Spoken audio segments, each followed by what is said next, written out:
Welcome to my picks for the top 10 albums of July. July's been a pretty good month for a couple of genres. Mainly Doom, a lot of good Doom releases, and Black. There's always Black. I mean, Black, this is the year of Black, to be honest. So many good releases for Black, and July is no different. But before we get into the actual top 10, I've got a couple of honourable mentions. First up, Ensiferum with Thalassic. A very fun album. Didn't quite make the cut, I'm afraid. I do prefer the earlier Ensiferum ones to Thalassic. It's a fun album though, you know, definitely give it a listen, which is why I'm saying it for an honourable mention. Same goes for Rumahoy, Time 2 Party with a 2. It's, you know if you'll like this one.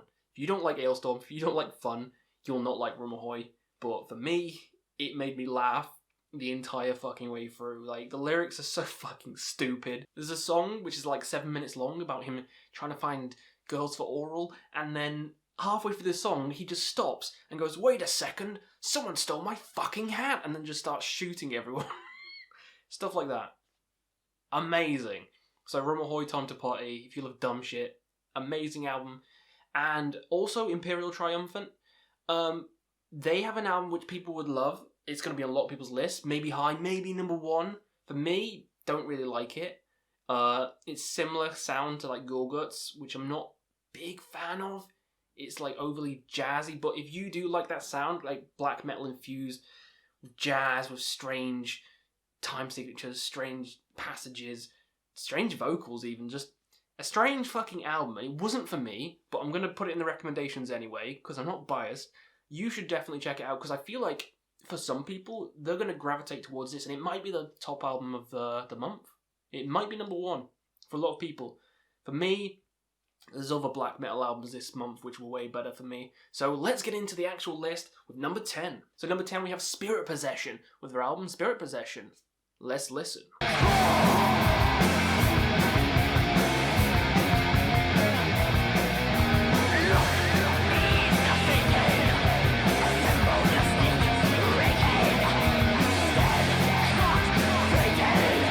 So this is a black metal album which I think is better. It's more intense, it's furious, it's kind of thrashy. It kind of has like the elements of, say, like a Midnight, like a black and thrash band, but it is black metal. It's just very intense and very thrashy, and those vocals are so cool, you know, so unique in this band, and the sound of it, it's intense and eerie at the same time. But this is probably, out of everything on this list, the most furious, I'd say. The most furious album, and it was just a great album from start to finish. If you want to do some weights, this is the album for you. Intense journey all the way through. Fucking loved it. Coming in next, number 9. The latest album I actually heard, it was Night in Gales with Dawnlight Garden. Let's check it out.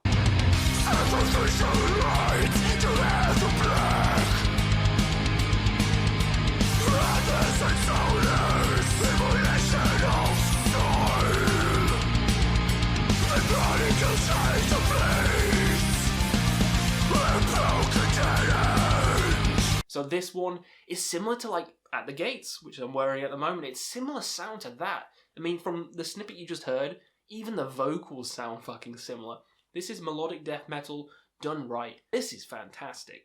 This album harkens back to the glory sound of melodic death metal, the fucking glory sound, and it's perfect. And yeah, if you love At the Gates, you love Old In Flames, you love Dark Tranquility, you need to check this album out. You need to check these guys out, because this is a fantastic release and enjoyed it all the way through. So next up, Haken with Virus. Let's listen.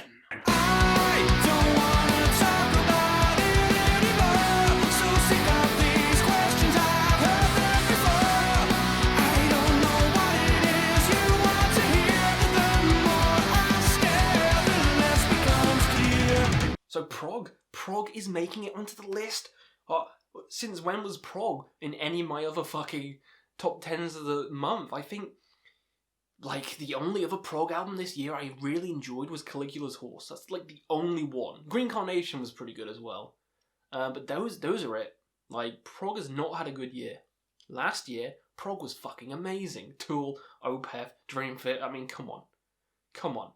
Still holding out for Ocean Collective. That's going to be fucking amazing. But this album is amazing. Haken are a great prog band, and this one just carries on the legacy of the other album. It's kind of like a second part to the other album, and it flows so smoothly. I prefer this. I think this is one of the best because it's the heaviest album. Like the sound design, I kept just geeking out about. Like the sound quality in Virus is perfection. Every note just fucking chugs in your ear. It's a big chungus of a sound, and I love it. I thought I was going to hate it, to be honest. Like these big mainstream releases, I was kind of like, oh, it's not going to make my list, you know.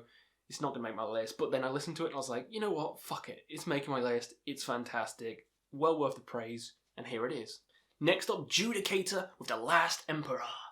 Let's listen. Glory on, galloping homeward, glory on, glory on, valley of terror, he's charging desperate shattered, glory on, galloping homeward, glory on. Again, what's going on? First prog, you know, melodic death, and now power metal. Power metal is making it on the list. Yeah, this album's fucking fire. If you love Blind Guardian, yeah, you'll like this. I'm not just saying it because they're my favourite power metal band, and I'm not just saying it because they're a big mainstay band, but it sounds similar. Like, it sounds similar to like a Blind Guardian. The vocal passages, the melodies, it just sound similar. It has that epic fantasy kind of atmosphere, even though it's all about history, but you know what I mean. It's nerdy, it's fun. You feel like you're going on a crusade to the Holy Lands to slay some fucking non-believers. It's great. I love this album.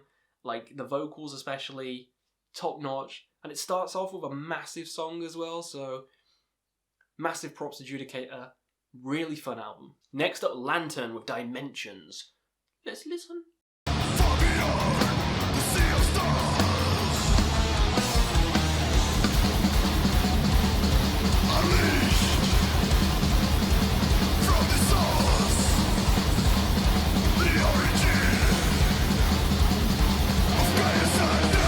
So this is a catchy ass black and death metal album. I think it's black and death. It's either black and death or just black. But for me, in my ears, I don't really look at genres. It sounds like black and death. It's intense, it's aggressive, it's evil, but it's catchy. You know, it's got those catchy melodies, catchy riffs. And when the guitar starts playing on the very first song, you know you're gonna get hooked. You're gonna get hooked, entranced, and then they're gonna pull you in and just smother you and waterboard you. And that's what this is. It's a waterboarding experience. I loved it the entire way through. Wherever I place these albums, you know, take it with a grain of salt, a little bit of a grain of salt, because time changes people's opinions on albums. Whatever's won last month might not be won this month. You know what I mean? So take everything with a bit of grain of salt. This could be a bit higher. I mean, it could be a bit lower. But for the time being, for this right now, in July, I adore this album, so it's going here. Speaking of black and death metal, Gaeera? I'm just shouting gay at the screen now. So yeah, them and the album Limbo. Let's listen.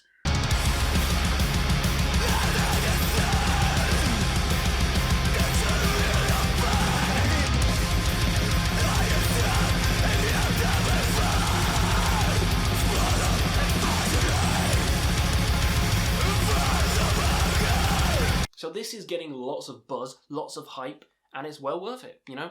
It is a very cool, aggressive black and death metal album. More punchy than Lantern, probably not as catchy with the melodies. Not as catchy, but more punchy and more just the sound in it, the sound design is just intense. And your head is like, whoa. And you know, the sound, I was shouting about it before with Haken, and the sound quality in this, oh, so good. Feel like you're in a cathedral and they're screaming at you. So it has that kind of black and death vocals that you come to expect from like a Behemoth or like a Lantern or anything like that. But then the music around it is black. So if that tickles your fancy, this album will as well. Long songs, interesting songs, and I was thoroughly enjoyed the entire way through. I will say that it's this low down because if I was going to choose between black and death and black, I'm choosing black. So there might be some others higher, and that's my reasoning, but still a flawless album and deserves to be here. So, you know, carrying on from what I just said, I prefer black, and one of them is Vaki, which I'll have to read. Kuolleen, maan, omaksi. Fuck it, listen.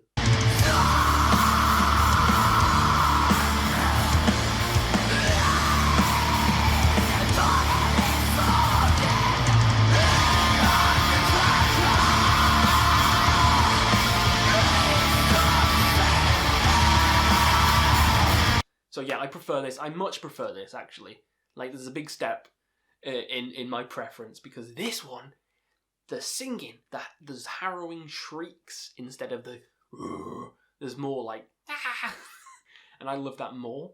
So the vocals I prefer, you know, the atmosphere, just the fucking pummeling guitar, the eerie, creepy nature of everything. Feels like you're drowning in a swamp of darkness. Love this album to bits. Another fantastic black metal release from the year of 2020, and I'm going to keep playing this over and over. I wanted this higher, but these next couple of albums, too good. So here it is. Next up, the Funeral Orchestra with Negative Evocation Rites. Let's listen.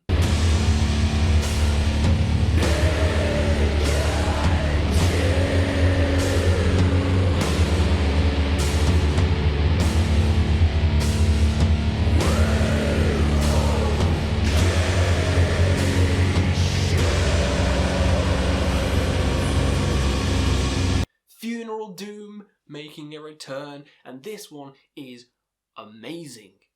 Amazing, bleak, evil. You know Funeral Doom, you know what it's going to be like, but this is very kind of in the background. Because there's a couple of different types of Funeral Doom. One which we may get to soon. But this one is very in the background, very murky, very much like you're in a cavern, and there's just drips, slow drips, and you're in complete darkness. That's this kind of Funeral Doom. You know, not much going on, but it has that sense of dread throughout, and it just keeps you on the edge of your seat the entire way through. Love it. Funeral Doom being one of my favourite genres, they fucking nailed it. Fucking nailed the atmosphere. If you love atmosphere, fucking check this album out. From the album cover, you know it's going to be bleak. So, what can I say? Funeral Doom, it's awesome. Listen to it. Top 2 now. Number 2, Sepulchral. Probably said that wrong. Sepulchral, I don't know what my voice was doing then. Sepulchral Curse with Only Ashes Remain.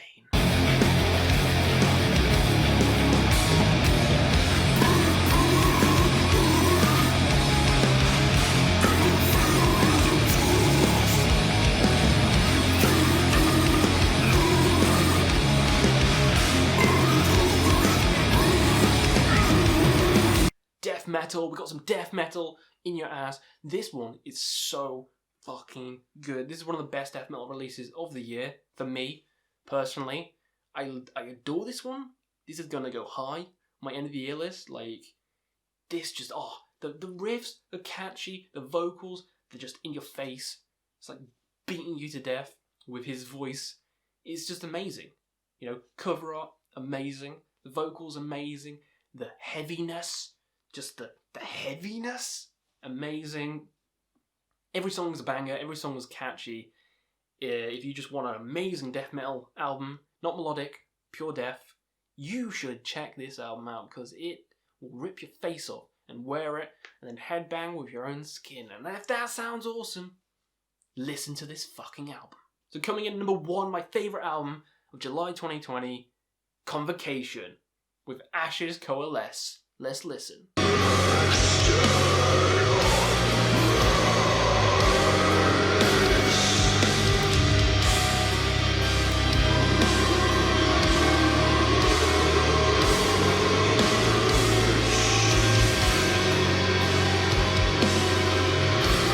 So my top two of July 2020, both with Ashes in the name. It's a bit strange, but, you know, maybe Ashes just make good album titles, I guess. This one, easily my favourite. As soon as I heard it, easily my favourite. It's Funeral Doom.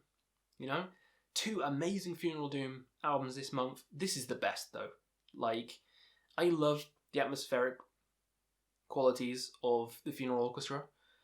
I love those, but I prefer like the esoteric kind of, like the maniacal veil from esoteric, kind of evil, just in your face atmosphere, or evocation with the antithesis of light or life, can't remember what it is, but that heavy Funeral Doom. This is heavy Funeral Doom.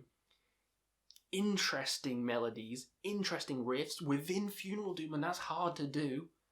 Long ass songs, amazing growls, amazing melodies, and it keeps your interest the entire way through.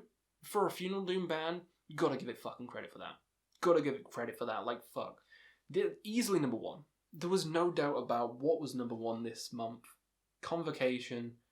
It's hard to make interesting Funeral Doom. And they fucking nailed it. They fucking nailed it. I think it's better than the Bell Witch one. You know, I think it's better than that, like any of the other ones this year. Just one of my favourite albums of the year. Loved it. And I think you should check it out. So that's my list of the top 10 albums of July 2020. Let me know what you guys thought in the comments below. Put your own list down below. And we'll see you again on another Quest for Metal.